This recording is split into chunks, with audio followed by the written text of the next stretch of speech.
Picture this. It's midnight on the African savannah. A lion has just killed. Jaws bloody, pride circling, victory secured. Nothing challenges a lion at this moment. And then something laughs. Not from the trees, not from the sky, from the darkness, walking straight toward the kill. The sound is high-pitched, broken, almost human, and completely wrong.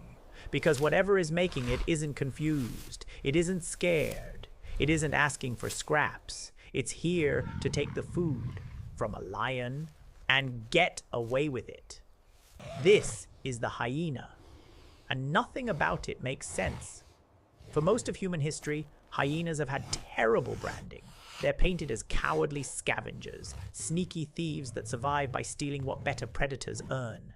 Even children's movies turn them into comic villains, laughing, stupid, and always losing. But that image collapses the moment you stop listening to stories and start watching reality. Because scavengers don't walk straight into the aftermath of a lion kill. Scavengers don't stand their ground against animals twice their size. And scavengers don't make apex predators hesitate. Hyenas don't behave like scavengers. They don't look like scavengers. And biologically, they are built like something far more disturbing. At first glance, a hyena looks like a weird dog. Sloped back, thick neck, ugly grin.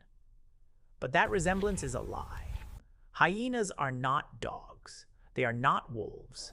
They aren't even close. Hyenas belong to a completely different branch of carnivores, one that includes cats and mongooses. Evolution didn't gently guide them here. It brute forced the same body shape twice, same silhouette, completely different origin.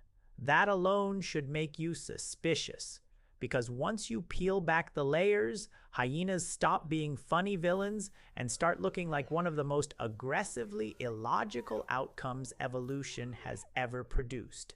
Let's start with the jaws. A spotted hyena can generate a bite force approaching 1,000 psi. That's not just strong, that's industrial. Strong enough to crush the thick leg bones of large ungulates. Strong enough to crack skulls. Strong enough to reduce bones into chalky fragments, small enough to swallow and digest. Most predators eat the meat and abandon the skeleton. Hyenas eat everything. Femurs, pelvises, skulls, gone. Hyena dens are often filled with piles of shattered bones and white coprolites, fossilized droppings packed with bone fragments. These aren't leftovers. They're evidence of a digestive system designed to process material other carnivores physically cannot handle. Calcium, marrow, minerals, nothing goes to waste. Which raises a deeply uncomfortable question. Why would an animal need this much power? Because modern hyenas are the diluted version. Not that long ago, in evolutionary time, hyenas were even worse. There once existed a species called Pachycrocuta brevirostris, the giant short-faced hyena. It weighed as much as a lion, but was built lower, wider, and heavier. This wasn't a pursuit predator. It was a walking demolition tool. Fossil sites across Eurasia show massive bone accumulations attributed to these animals, dragged back to dens and systematically destroyed. And here's the part that should make you uneasy. Some of those bones belong to early humans. At sites like Dragon Bone Hill, paleoanthropologists found hominin remains bearing unmistakable hyena tooth marks.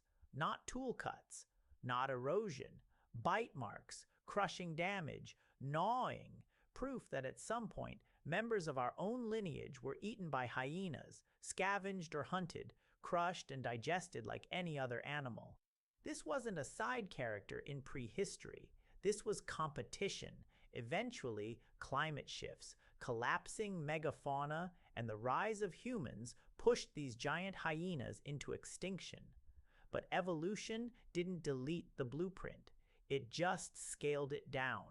Modern hyenas inherited the madness, compressed into a body that still punches far above its weight. And their social structure makes things even stranger.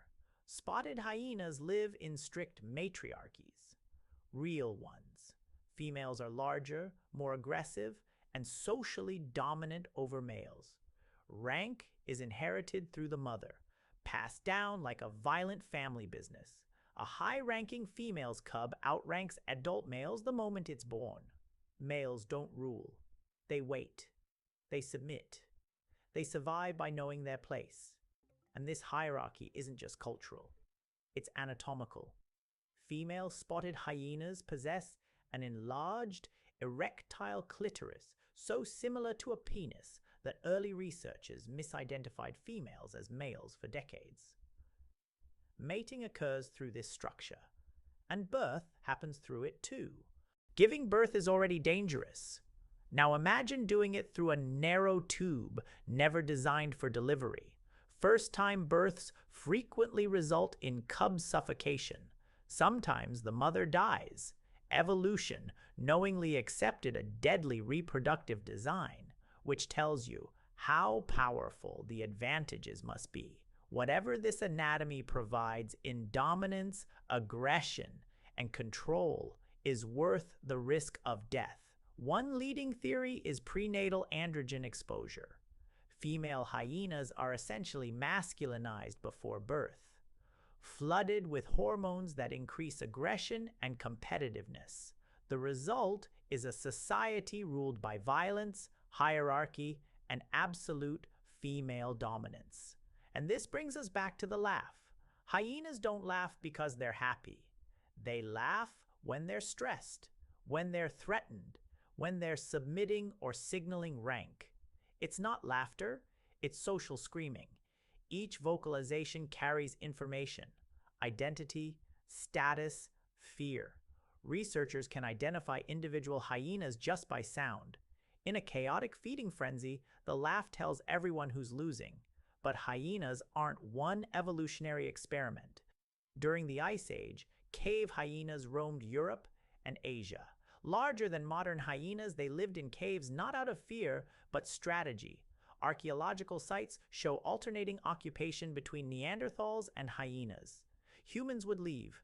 Hyenas would move in, drag prey inside, chew bones, claim the space. Sometimes Neanderthal bones show hyena tooth marks too. This wasn't predator and prey. It was rivalry. Two intelligent social species competing for shelter, food, and survival. When climates shifted and prey declined, humans adapted. Cave hyenas vanished. And then there were the runners. Chasmoporthetes. The running hyena was built for speed, not crushing. Long legs, blade-like teeth, a pursuit predator that chased prey across open landscapes. One species even crossed the Bering Land Bridge into North America. Yes, there was once a hyena in ancient America, Arizona, Mexico, the US Southwest. A continent that has no native hyenas today once hosted one of the strangest predators of its time. And then, like so many evolutionary experiments, it disappeared. But the contradictions don't end there. The aardwolf is also a hyena, and it eats termites. Hundreds of thousands of them every night. No bone-crushing jaws, no dominance battles, just a striped insect vacuum with a sticky tongue. Striped hyenas fall somewhere in between, solitary, nocturnal, wrapped in superstition, feared as grave robbers or ghosts in many cultures. In reality, they quietly remove carcasses from harsh landscapes, preventing disease outbreaks and stabilizing ecosystems. So what is a hyena? A scavenger?